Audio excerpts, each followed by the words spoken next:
안녕하십니까. 강원도 농어촌 체험휴양마을협의회 회장 김창기입니다. 새로운 농촌 체험 휴양 관광 활성화로 코로나 이후를 대비하는 토론을 준비했습니다. 코로나 바이러스 19의 팬데믹 사태는 농산촌을 찾던 관광객 감소로 급격히 농산어촌의 경제가 어려워지고 있는 실정입니다. 농산어촌의 경제 활성화를 위한 방안을 찾아보려고 하고 있습니다. 우선 그동안 농산어촌의 체험 활동은 대규모 체험, 최소 20명 이상, 평균 40명의 체험 관광이 초점이 맞춰져 준비되고 진행이 되어 왔습니다. 농산어촌 체험 휴양마을의 컨설팅이나 교육은 대규모 체험 관광객에 맞춰 진행되었고, 거기에 맞춰 운영되던 체험 휴양마을들은 빠르게 전파된 코로나로 집합이 금지되고 대규모 체험의 가장 큰 비중을 차지하던 학생들의 체험이 전무한 상태라 파산 직전의 상태라고 할 수 있습니다. 대안으로 몇 가지 제안을 드려봅니다. 소규모 농산어촌 체험 관광에 대한 역량 강화 교육을 한번 제안 드려보겠습니다. 농산어촌 체험 휴양마을이 운영되어 온 10년 동안 마을들은 정부 지원에만 의지한, 예를 들면 체험비 보조, 교육청의 학생들 현장 수업으로 진행된 체험, 그런 체험 등으로 체험으로만 소규모 4인 이하의 체험과 자립적인 체험객 유치를 위하여 노력하지 않은 결과 체험객이 코로나 사태를 맞아 전혀 없는 실정에 이르렀습니다. 그 이유는 소규모 체험 관광객으로 수익을 만들 수 있는 계획과 프로그램이 아직 없기 때문입니다. 소규모 농산촌 체험 관광에 대한 역량 강화 교육은 지금도 늦지 않았다고 생각합니다.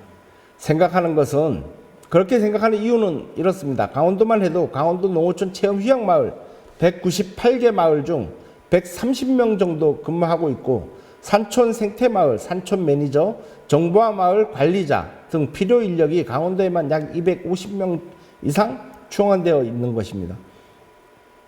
체험마을 운영에 시급한 소득 창출 부분, 서비스, 체험 운영 등 장기적으로는 고령의 주민들과 공동체 활성화를 위한 복지 문화 등 체계적으로 준비할 필요가 있다는 생각에 역량 강화 교육을 필요로 하다라는 말씀을 드리겠습니다.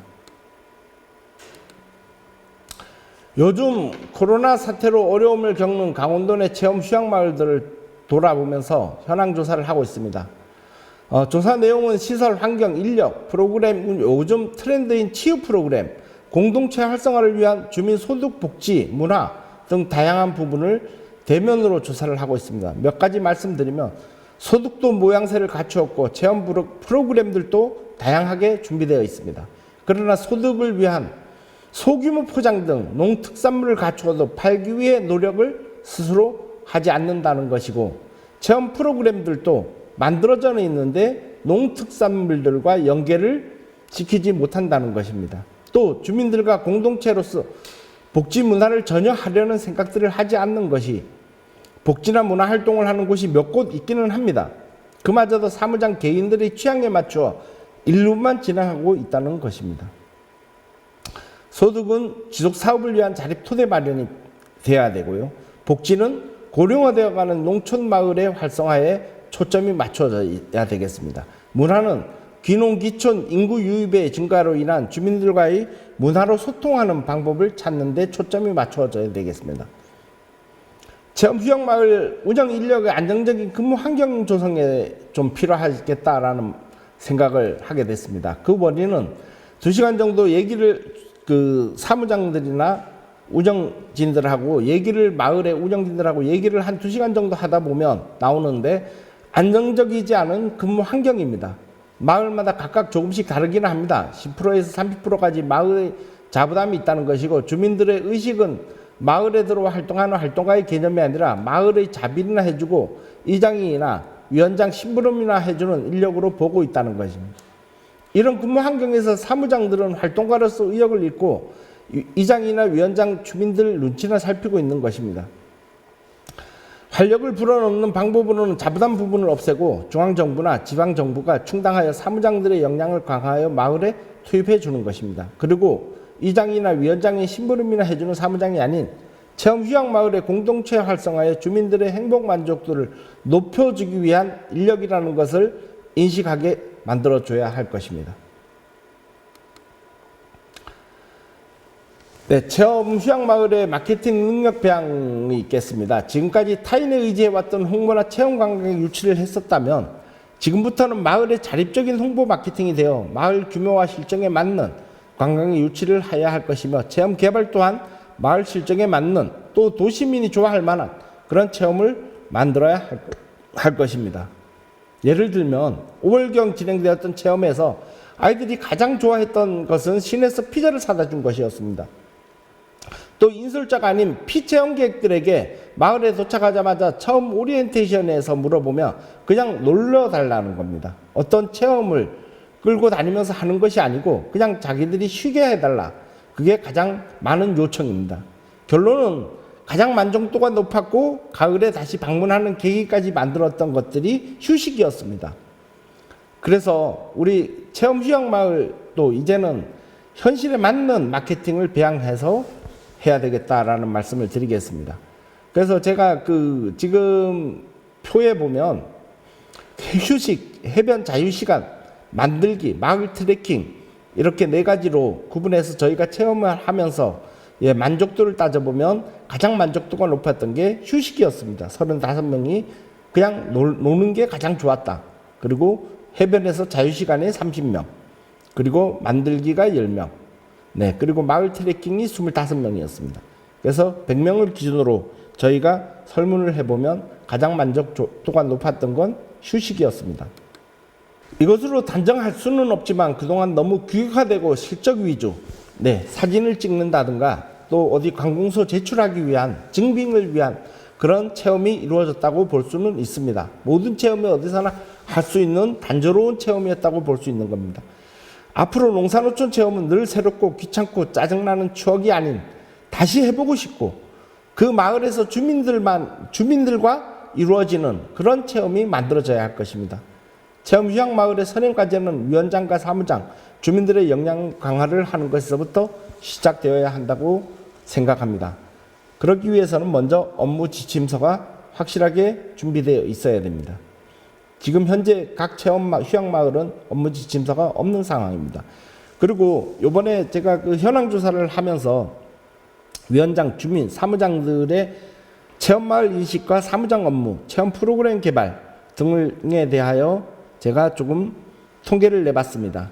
여기서 물론 이제 체험마을 인식이라는 거는 체험마을에 대한 인식을 못하고 있다는 것이 아닙니다.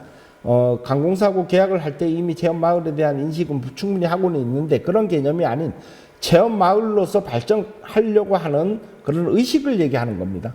그리고 또 사무장 업무에 대한 것도 명확하게 구분을 짓고 있느냐 이런 부분들을 말씀드리는 거고요.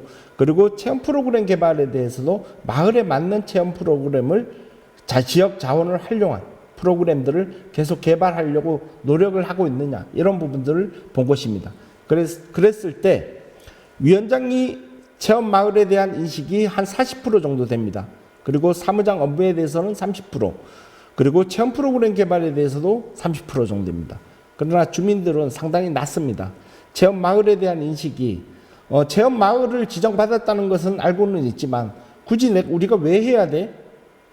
사무장 자부담까지 줘가면서 우리가 왜 해야 돼? 라는 부분들을 포함을 하면 한 10% 정도 인식을 하고 있다고 볼 수가 있고요. 사무장 업무에 대해서도 구체적으로 주민들은 한 10% 정도 가지고 있었습니다.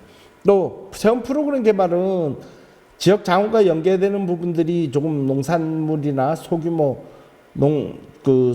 소포장으로 만들어진 농산물들과 연계되는 부분들이 많지 않다 보니까 인식을 크게 하지 못하고 있었습니다.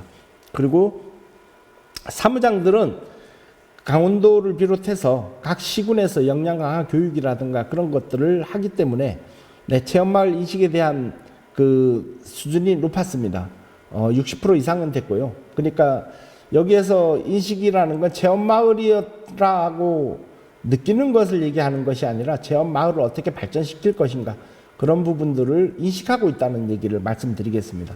그리고 사무장 업무에 대한 것들도 구분조사하는 사무장들이 한 30%, 위원장들과 거의 비슷했습니다. 그 이유는 위원장들이 정해준 것들에 한해서만 할 수 있기 때문입니다. 아무래도 제가 전자에 말씀드렸던 것처럼 위원장님이나 이장님, 주민들의 눈치를 봐야 되는 상황이다 보니까 그 인식은 거의 위원장들하고 거의 같았습니다. 그리고 체험 프로그램 개발에 대한 것들도 50% 이상은 농사 어촌에 맞는 자기 마을의 실정에 맞는 부분들을 만들어 가고 있었습니다. 그리고 또 할 의지들도 있었습니다. 그런 걸로 볼 때 50% 정도 이상은 충분히 되었습니다. 그럼 이것으로 오늘 제가 발표할 것은 마치겠습니다. 고맙습니다.